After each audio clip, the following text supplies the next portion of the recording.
Secretaría de Prensa de la Presidencia de la República. Nuestro invitado es Luis Alonso Amaya, director de Protección Civil. Y como lo dije fuera del aire, Guillermo, lo repito al aire, Luis Alonso es uno de los funcionarios del gobierno más accesibles que hay y le gusta, yo siento que le gusta venir aquí, fíjate, colega, y no es creíble. Y además agradecemos que ha venido, nos trajo unas galletitas como de los Reyes Magos. De los Reyes Magos. De San Martín. En estos momentos Proceda. Y le presento a Guillermo Maldonado. Es un gusto conocerlo. El gusto es mío. Solo Un gusto vamos a conocerlo. bien el micrófono, ¿Cómo no? bien, por Bueno. favor. Luis Alonso, ¿cómo? Bueno. Este es el hombre que mientras todos descansamos, él más trabaja. fue así. Es parte de nuestro trabajo. Es parte de nuestro trabajo. Lo hacemos con mucho gusto. La verdad es que cuando uno trabaja en el ámbito emergencista, debe dar por sentado que no hay fechas festivas, no hay días de la madre, no hay días del padre, no hay... Es cuando de repente uno tiene que estar más atento de las incidencias. Y bueno, quiero comentarles que esto no es relativamente nuevo para mí. Yo trabajo en el mundo de las emergencias, de hecho... Le van a arreglar los audífonos, es que ¿Cómo? le ha quedado aquí un colocho del vaya. mire, se los tiene que quitar. Ok. Los tiene que quitar. Aquí es radio en vivo, así que no hay ningún problema. Ahí está, muy bien. Perfecto. Bueno. Entonces, yo vengo del área de la enfermería, entonces tenemos muy claro que cuando todo el mundo está descansando, pues si nos toca, hay que trabajar, ¿verdad? Mire, un paréntesis, Luis Alonso, y solo de usted me acordé, A ver. lo que le ha pasado a los japoneses, Sí. Tremendo. Fue un terremoto bastante fuerte, sin embargo, creo que es importante. Tenemos mucho que aprender de esa cultura, tenemos mucho que aprender. Yo justamente ayer tuve la oportunidad de saludar a... Perdón. Sí, no se preocupe. Sí. Aquí estamos. Hoy sí. Tuve la oportunidad de saludar a un buen amigo que justamente conocí hace muchos años, japonés, un colega, y le decía, bueno, espero que esté bien, espero que esté, sí, mire Luis-san, me dice, porque ellos a todos le ponen san. Luis-san. Sí, mire Luis-san, el terremoto fue un poco fuerte, 7.5 si mal no recuerdo.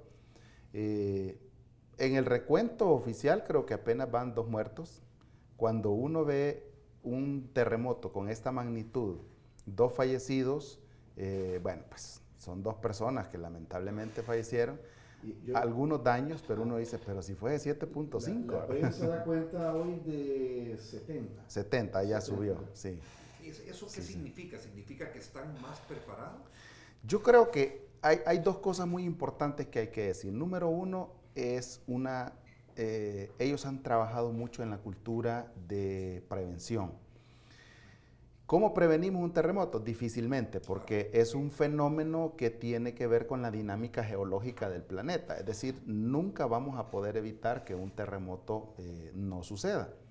Pero lo que sí podemos evitar es cantidad de daños, lo que sí podemos evitar es muertes con construcciones resilientes, con educación. Es decir, ellos se han ocupado mucho de que los niños desde el inicio de su vida estudiantil conozcan de primera mano qué es un terremoto, qué debo hacer si un terremoto sucede. Yo vi imágenes y es un movimiento casi de gimnasia. Sí.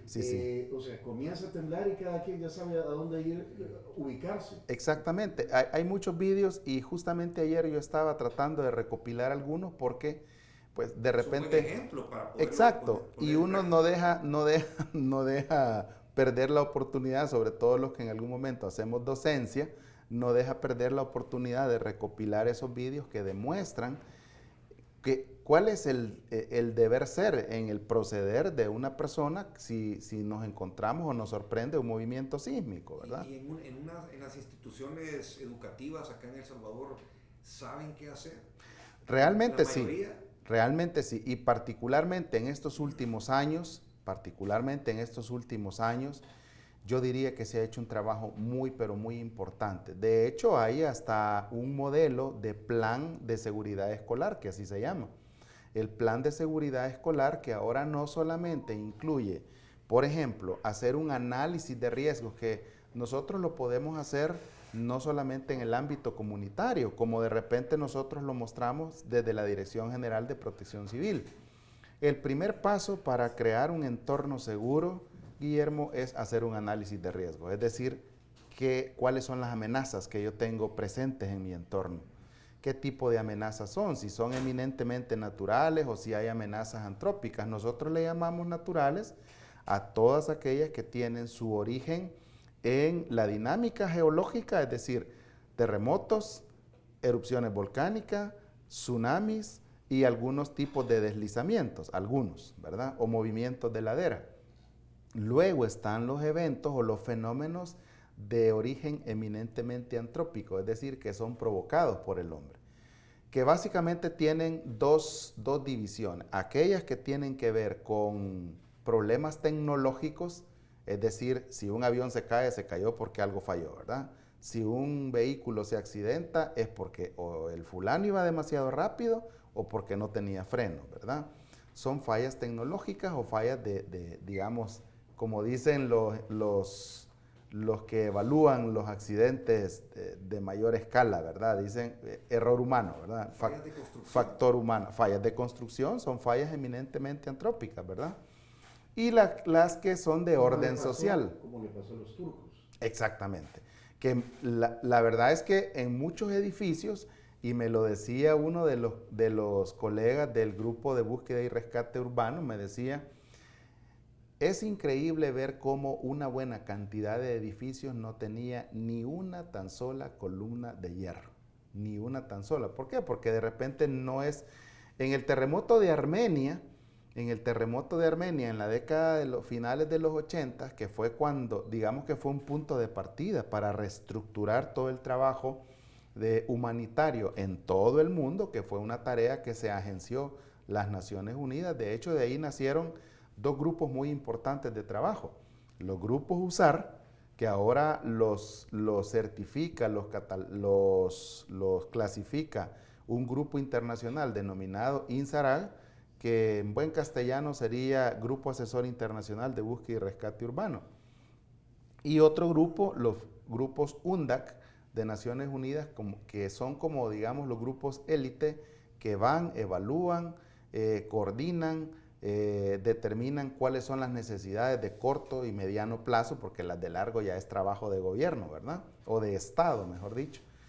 En el terremoto de Armenia, una de las cosas más críticas que generaron fallecidos fue que ninguna de las viviendas construidas le ponen hierro, porque es parte de la cultura de esa zona, ¿verdad? Entonces, volviendo al tema de las amenazas, son de dos tipos, ¿verdad? Y uno no puede evitar pensar en el cambio de año 2024. Sí. Y vos decís, bueno, los últimos terremotos fueron en el 2001. Exacto, y fue en enero. Y ya va para 25, ya Sí. vamos para 25. Sí. Se estima que cada cuántos Porque- años. De Bueno, quiero- esa es una quiero echar salazón, pero- Claro. Yo he escuchado que hay un estimado de cada cuántos años. Sí, y eso suceder. técnicamente se le llama silencio sísmico. El silencio sísmico en El Salvador ya lleva casi 23 años, ¿verdad? Porque si hacemos cuentas del 2001 hacia el 24, estamos hablando de 23 años. En términos prácticos, un terremoto podría suceder hoy, mañana, pasado mañana, en cualquier momento, en cualquier momento. Justamente esa fue una de las preocupaciones que en algún momento asumimos con mucha responsabilidad desde el 2019 a la fecha, cuando dijimos hay que actualizar el Plan Nacional de Contingencia para Terremotos y actualizarlo de tal forma que ya no sea únicamente un plan que determina, por ejemplo, las hipótesis de riesgo o los escenarios de riesgo. El Salvador tiene 3 escenarios muy puntuales de riesgo. El riesgo alto, que obviamente es lo que está más cercano a la zona de subducción, es decir, la costa. A partir de 2 probables hipótesis: movimientos de ladera, destrucción de infraestructura, incluso podríamos agregar un tercero, la probabilidad de que ocurra un tsunami, que no está alejado de la realidad en cuanto a movimientos. Entonces, ese digamos que es la zona más crítica. La zona medianamente crítica y quedó en evidencia en el terremoto de 1986 y en el terremoto de 2001, pero más en el de febrero, toda la franja central del país. La franja central del país que tiene una cantidad de fallas internas, fallas geológicas internas, que están divididas en gravens, ¿verdad? El graven oriental, el graven central y el graven occidental, que es el que ha estado más activo en los últimos años. Recordarán ustedes que por lo menos en los últimos 10 años o 15 años, toda la zona de el refugio, ¿cómo se llama ese otro municipio cerca de Atiquizaya? Bueno, el mismo Atiquizaya ha tenido muchos enjambres sísmicos, se le llama, ¿verdad? Entonces, es una zona muy, pero muy activa geológicamente hablando. Y eso quiere decir que ayuda a que se vaya acomodando la tierra para que evitar un terremotivo. Interesante también, interesante pregunta. Lo que pasa es que dependiendo de cuál sea digamos, la hipótesis que está materializándose. En El Salvador ahora mismo tenemos dos hipótesis críticas que podían materializarse. La que data de 1986, que tiene que ver con el sistema de fallamiento interno, ¿verdad?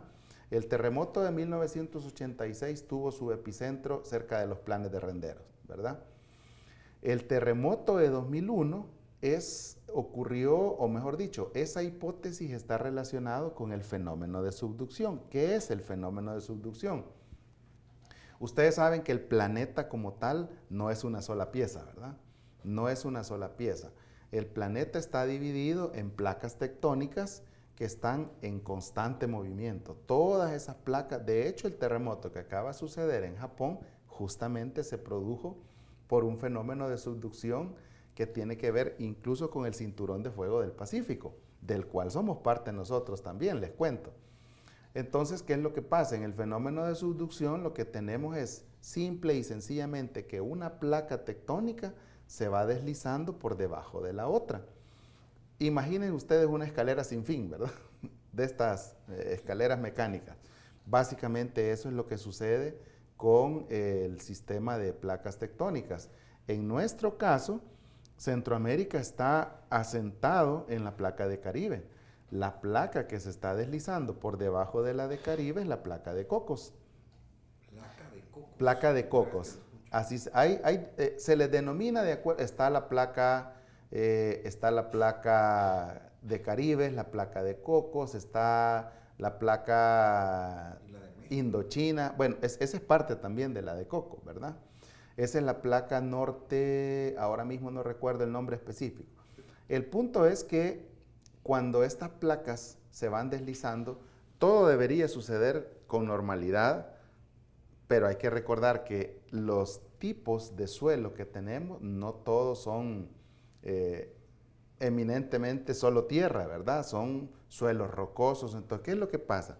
Si en algún momento empezamos una placa que se va deslizando, empieza a retraer la que está por encima de ella y se suelta, ahí es donde viene el sismo. Ahí es donde viene el sismo. Ah, bueno, pero esperemos que no. Sí, esperemos. Sí, Cancelado. No se la llamaba. Pero me imagino que en las vacaciones tuvo que ver mucho la protección civil enfocado en la quema de pólvora y toda la gente, y los quemados, porque estábamos leyendo en una de las portadas creo que fue el diario El Mundo, y pólvora dejó más de 200 quemados desde noviembre. Efectivamente, le cuento que, bueno, inicialmente comentarles que el plan fin de año 2023, como así se llamó este plan, es un plan de contingencia, nosotros le llamamos plan de contingencia aquellos planes que se elaboran o se diseñan específicamente o para un probable evento o para una situación que se podría desarrollar en un tiempo determinado, en este caso las festividades de fin de año, ¿verdad? Este plan incluyó desde el principio 6 estrategias, algunas de ellas un poco novedosas considerando que hemos tenido una afluencia turística muy, pero muy importante, ¿verdad? Las estrategias eran, en primer lugar, proveer seguridad acuática o proveer seguridad o salvamento acuático en playas y parques recreativos. Claro, muchas personas van a la playa. Exactamente, con la unidad de guardavidas de Protección Civil, guardavidas de la Cruz Roja, Cruz Verde, comandos de salvamento, personal debidamente entrenado de la Policía Nacional Civil que también se sumó al esfuerzo. Los pudimos ver, estos no solamente son parte de áreas especializadas de la policía, sino que también de repente tienen especialidades en temas de salvamento acuático. Otra de las estrategias fue vigilar que ni se estuvieran manufacturando o produciendo pólvora prohibida y menos que se estuviera vendiendo, ¿verdad? Entonces a esa estrategia le llamamos vigilancia o supervisión en manufactura y comercialización de pirotécnicos. ¿Y se encontraron varias? Sí, se encontraron. Se oyen silbadores el 31. Por supuesto, se escucharon silbadores. Como decía en algún momento el director de bomberos, andamos en la casa de esos irresponsables que todavía siguen produciendo este tipo de pirotécnicos, No ¿verdad? quienes lo utilizan, ni lo queman, sino que quienes lo venden. Exactamente. El punto es que hoy por hoy la ley específica para ese rubro, digamos, tiene que ver con la producción y con la comercialización. Número 1, que no se produzca. Número 2, que no se venda. Todavía, y habrá que hacer un análisis, e incluye a los que lo queman, ¿verdad? Porque al final esos son los que provocan los incendios. Fíjese que los incendios en maleza, una buena cantidad de incendios, pues obviamente la unidad de inspectores del cuerpo de bomberos está trabajando en ello, en investigar, pero basta utilizar la simple lógica de que si el silbador llega a un punto, el cartucho como tal o el cilindro donde se coloca la pólvora que lo hace salir expedido, este artefacto es de plástico en la mayoría de los casos. Entonces, obviamente, si entra en contacto con el fuego, va a ir a parar a algún lado, el plástico va encendido y ustedes saben lo que pasa cuando uno quema un plástico, empieza a gotear fuego, ¿verdad? Entonces, si va a parar a un lugar donde hay maleza extremadamente seca, viene el incendio. La otra estrategia tenía que ver con la reducción de la accidentabilidad y la reducción de fallecidos y lesionados por accidentes de tránsito. Esto básicamente ha sido un trabajo que ha hecho el Viceministerio de Transporte, gestores territoriales, Policía Nacional Civil, específicamente el área de División de Tránsito Terrestre. Y así otras estrategias como incluso la protección del bolsillo del salvadoreño a través del trabajo que ha hecho la Defensoría del Consumidor, vigilando que no se eleven precios. Ese ha sido, digamos, todo el quehacer. Obviamente hemos tenido que hacer recorridos por lugares donde se estaba comercializando pólvora. Tuvimos la oportunidad de visitar algunas que otras fábricas.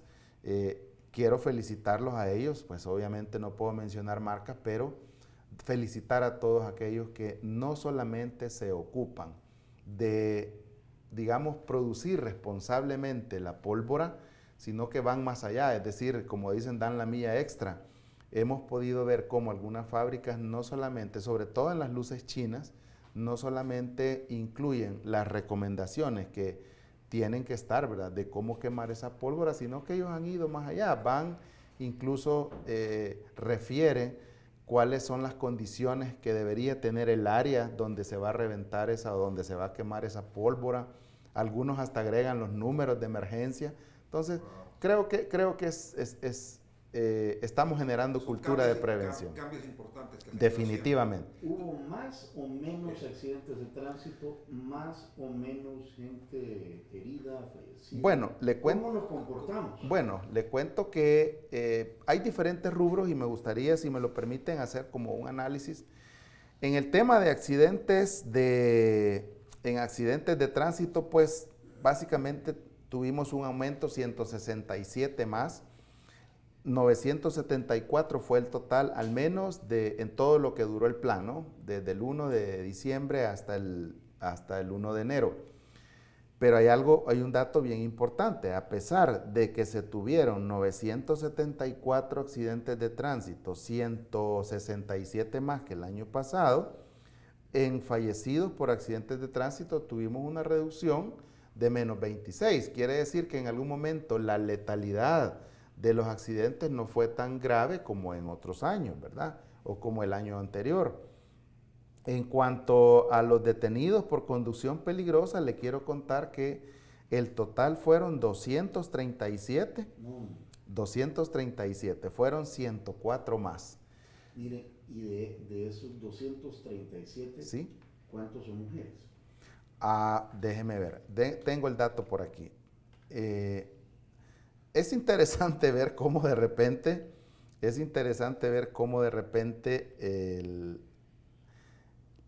Tú te echaste vinito, ¿verdad, Guillermo? Sí, pero siempre ya me conoces, yo tranquilo.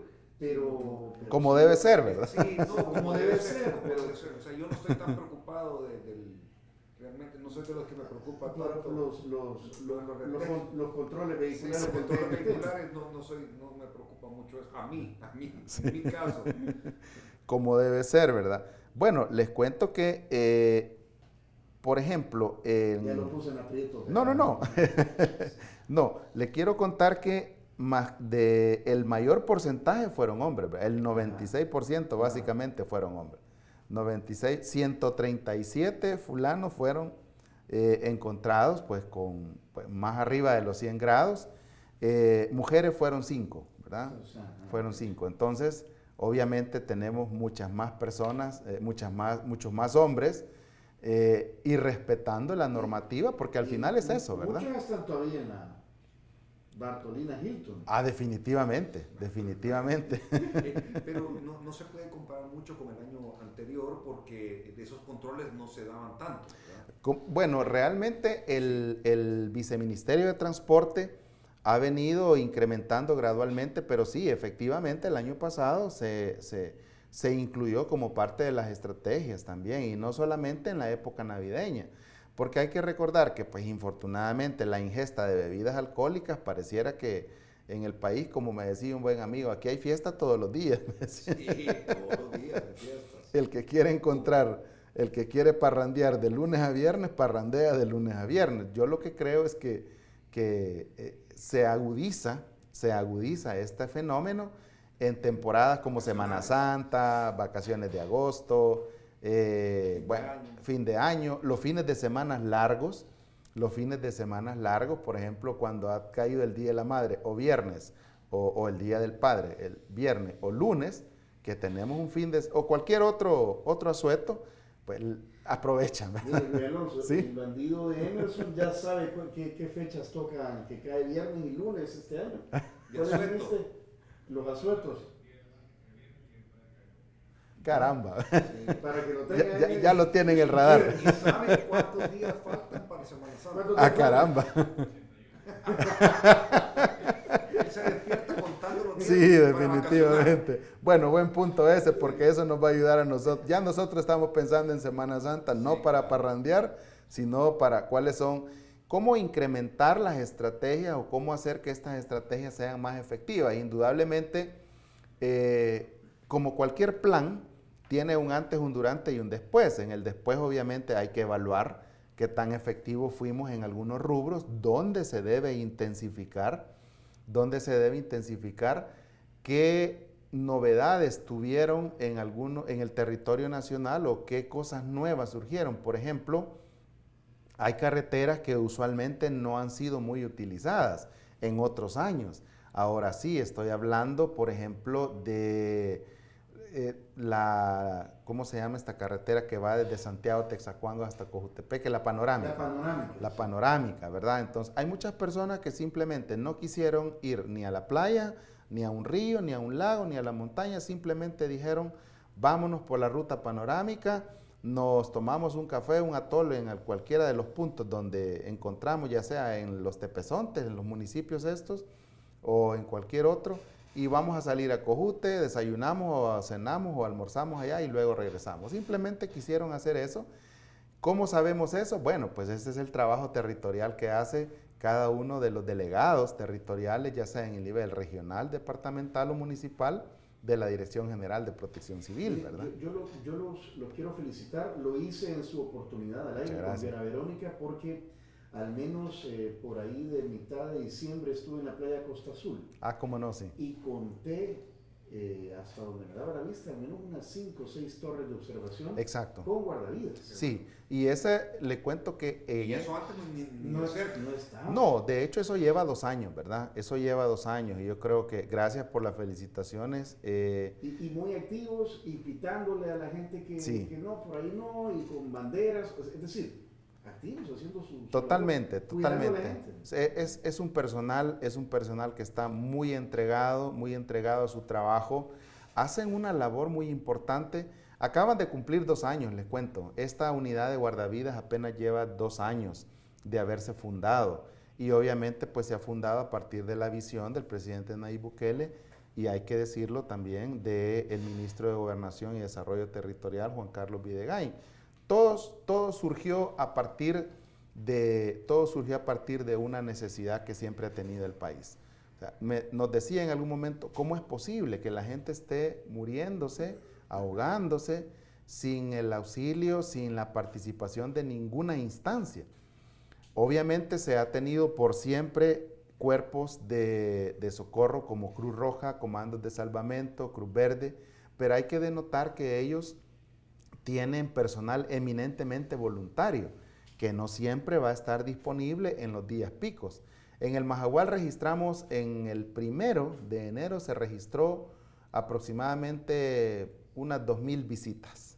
Eso significa que toda la playa, absolutamente toda la playa, estuvo muy, pero muy abarrotada, ¿verdad? Y estaba cubierto todo. Exactamente. Entonces, ahora mismo, nosotros, cuando se fundó la unidad de guardavidas, les cuento que hicimos este análisis. Número 1, ¿cuáles son las playas que tienen mayor afluencia? Y empezamos de occidente a oriente con la Barra de Santiago, Garita Palmera, Barra Ciega.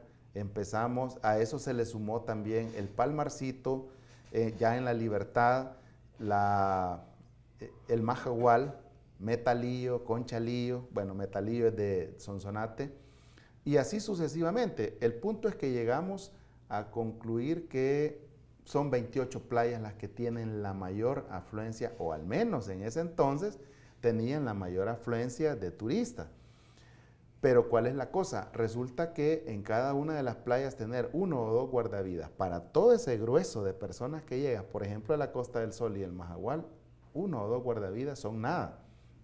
Lo que hicimos fue decidir o pensar en puntos de playa. Por ejemplo, la norma internacional dice que debemos tener un guardavida al menos cada 300 metros. Cada 300 metros, ¿verdad? Exactamente, exactamente. Entonces, cumpliendo con esa norma, ahora tenemos nosotros 110 puntos de playa. Significa que en cada uno de esos puntos vamos a tener una torre de observación o atalaya, como se le llama también, y a eso hay que sumarle torres de atención que el Ministerio de Turismo ya en algún momento presentará. Es una cosa novedosa, vamos a tener, esperamos que suceda a la brevedad posible, vamos a tener torres que más que de observación van a ser una torre que le va a proveer el auxilio primario a una persona, por ejemplo, que necesite reanimación cardiopulmonar, que necesite incluso desfibrilación, es decir, utilizando ya un equipo más avanzado. ¿A qué nos lleva eso? Seguir formando más al personal. Hoy por hoy tenemos 110 puntos de playa. Hay algo curioso que me gustaría contar. Perdón que lo interrumpa. ¿Sí? ¿Esos 110 puntos son 110 guardavidas o hay turnos? Hay turnos, pero hay algo bien importante. Una moto ahí, Sí. llevándoles comida Es que nos hemos organizado de tal forma que tengamos guardavidas desde las 6 de la mañana hasta las 6 de la tarde, porque las personas aprovechan hasta el último rayito de sol para poder estar en la playa, sobre todo en estos días. Pero aprovechando su pregunta, realmente en estos 110 puntos de playa tener un solo guardavidas sería muy poco. Sí. El total de guardavidas que ahora tenemos son de 280, divididos en esos 110 puntos de playa. Son 280 guardavidas, lo que nos hace un promedio de 2 y 3 dependiendo de la playa. Pero aquí hay algo que les quería comentar. Resulta que hoy hemos encontrado que gracias al clima de seguridad que tiene el país, está llegando mucha más gente a algunas playas que no estaban consideradas. sea que tienen que aumentar todavía los puntos. Exactamente, vamos a tener que aumentar, habrá que invertirse más en más guardavidas. Por ejemplo, sucedió un incidente en un lugar que se llama La Bocana de la Chepona. Esto está en Usulután. Entonces, ese es un... Primera vez que lo escucho. Así, ese es un nuevo punto, ¿verdad? Ujú. Ese es un nuevo punto. Así en San Miguel también, así en La Libertad.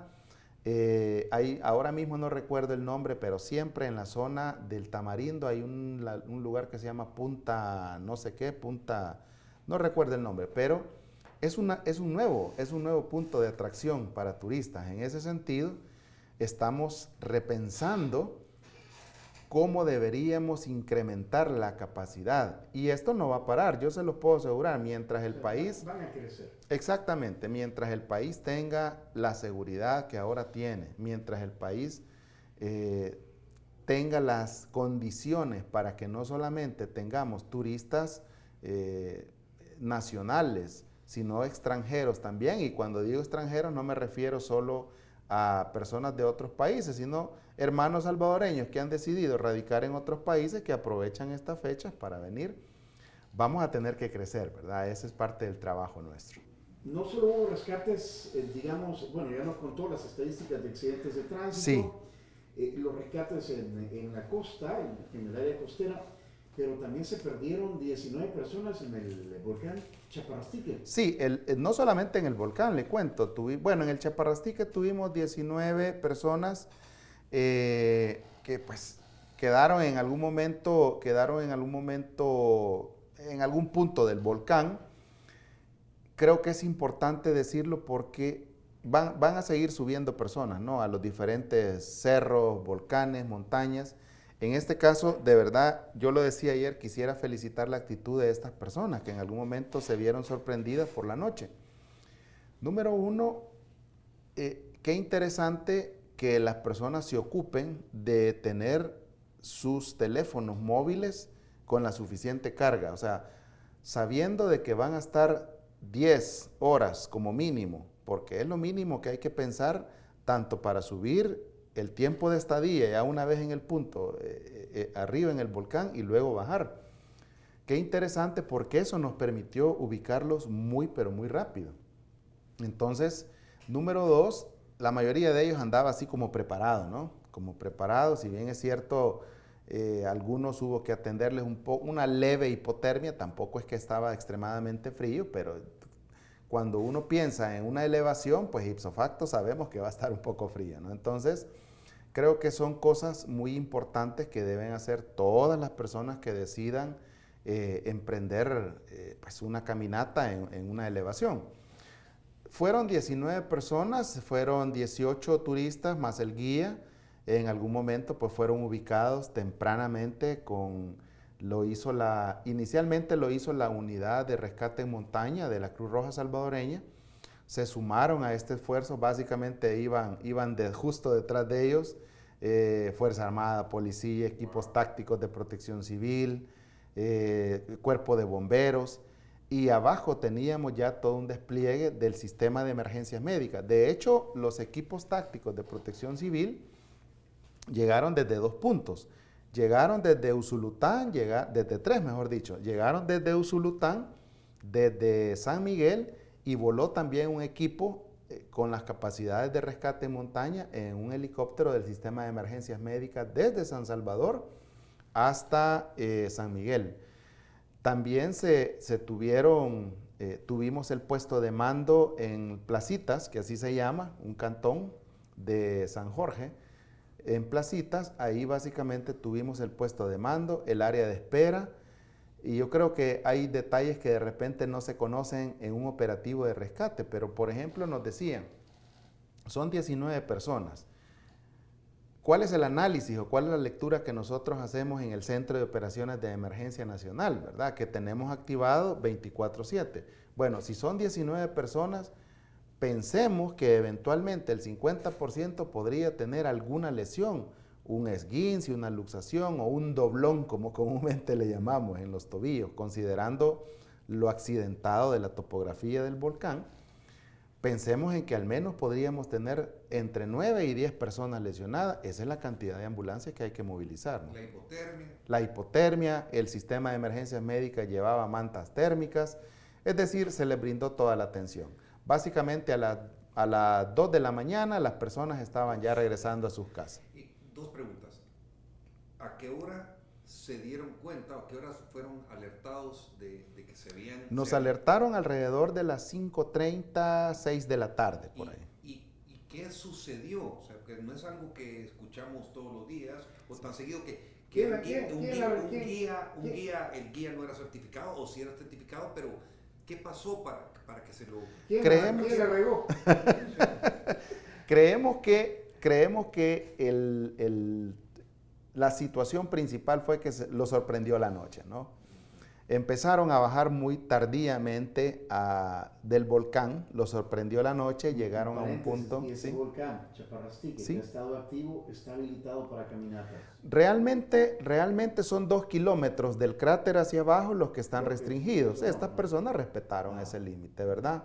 Respetaron, hay que decirlo también. En algún momento nosotros como Protección Civil, teniendo la potestad legal, hicimos un aviso que el volcán sigue activo, ¿verdad? O sea, es decir, el hecho que no veamos fumarolas, el hecho que no veamos magma ni cualquier otra cosa, o lava como comúnmente se llama, no quiere decir que ha parado o ya se murió, de ninguna manera. El volcán sigue activo, por eso la restricción de 2 kilómetros del cráter hacia abajo sigue activa. Las personas habían respetado eso, entonces creemos que básicamente la noche les sorprendió muy tempranamente. Y hay algo bien importante, desde que se nos dio el aviso número 1, acordamos con ellos, no se muevan, quédense donde están, como decía su papá, ¿verdad? No se muevan de donde no están. se muevan de donde están. Entonces, quédense donde están, no se muevan, porque ese es el punto donde tienen señal y eso nos va a permitir seguir comunicándonos. Entonces, nos mandaron la ubicación. En el preciso momento, en el centro de operaciones decidimos quién tiene equipos más cerca. Bueno, tenemos una unidad de rescate en montaña en Santiago de María de la Cruz Roja, muévalo inmediatamente. Movamos a los equipos tácticos de Protección Civil de Usulután hacia la zona, los de San Miguel. Alguien del enlace de la Fuerza Armada, hay personal de la Fuerza Armada ya en la zona. Hay que recordar que gracias al despliegue territorial que ahora tiene, pues básicamente tenemos presencia tanto policial como de la Fuerza Armada en todo el territorio. Ellos se movilizaron inmediatamente hacia el punto, ¿verdad? Y luego movilizamos un equipo con mantas, con equipo de rescate desde el centro o el cuartel general, diría yo, del sistema de emergencias médicas, hacia San Miguel, vía aérea, y bueno, fueron ubicados a las 11 y algo de la noche. Pero donde se encontraban, obviamente no pueden llegar en helicóptero. No, tuvimos... Llegan en vía aérea, sí, hasta cierto punto donde caminan hasta exacto. donde estaban las personas. Fueron 3 momentos. Número 1, movilización aérea, movilización por tierra y en vehículos hasta un punto, hasta donde pudimos, ¿verdad? Hacia donde pudimos, llegamos en vehículos, luego se caminó, fueron ubicados entre las 10:30, 11 de la noche, se estabilizaron. Pero qué aflicción. Ah, sí, definitivamente. Y de hecho ellos básicamente no estaban tan alejados de la ruta de salida. El problema es que llegaron a una zona de más que una vaguada, era una barranca, ¿verdad? Era una barranca, entonces, al menos eso es lo que se nos informó, ¿verdad? Pero afortunadamente, pues, creo que ha sido un trabajo muy excelente en el que también a ellos hay que felicitarlos. A veces los turistas también ponen la mayor parte digamos, de cooperación. En el preciso momento que dicen, mire, estoy en un punto, aquí tengo señal, ya no me voy a mover, ya con eso para nosotros es más que suficiente, sí, ¿verdad? Porque los ubicamos más rápido. No, y también estaba hablando, en los comerciales, estaba hablando sobre casos aislados como que tienen esos puntos no lo dijimos al aire, ¿verdad? Lo de los guardavidas. Ah, no, los guardavidas, que sí. Que terminan a las 6 de la tarde de trabajar. Sí. Pero que en un caso se quedaron unas claro, personas en estado de ebriedad hasta más tarde, hasta como las 7 de la noche, y se quedaron los guardavidas cuidándolos. Sí, de hecho les comentaba, yo creo que tenemos un personal muy entregado a su trabajo, dan la milla extra siempre. En este caso les comentaba, nosotros veníamos ya de salida, 6:30, 7 de la noche, y ver a esos guardavidas, les digo, ¿y qué hacen? O sea, ¿van de salida o qué? No, director, me dice, es que fíjese que nos avisaron. Sí, nos avisaron, nosotros cerramos a las 6 de la tarde, me dice, pero nos avisaron que cerca de un rancho privado, les cuento, ya no era ni siquiera el área de trabajo de ellos. Nos avisaron que había un grupo de personas que se habían quedado en la playa, habían hecho una fogata, seguían ingiriendo bebidas alcohólicas, y pues nos dio temor que alguno de ellas quisiera aventurarse a meterse a la playa. Afortunadamente, pues los disuadieron, entraron a su casa y ya nosotros ya cerramos hoy sí definitivamente. Bueno, pues les agradezco mucho, les digo, esa es la actitud, ¿verdad? De vocación. Esa es la actitud, la vocación que deberíamos tener todos los que trabajamos en el mundo emergencista, ¿verdad? Nos quedan 6 minutos de entrevista, Luis Alonso. ¿En qué enfocarán sus esfuerzos en temas de mejorar, de más personal, más equipo este año 2024 en temas de prevención? Bueno, comentarle, la Dirección General de Protección Civil tiene un plan de fortalecimiento que incluye pues para este año más capacitaciones, más formación de personal, y no solamente en el área de salvamento acuático, también nosotros tenemos los delegados territoriales que tanto en el nivel regional, departamental, municipal, queremos o nuestra aspiración es llegar a un punto en el que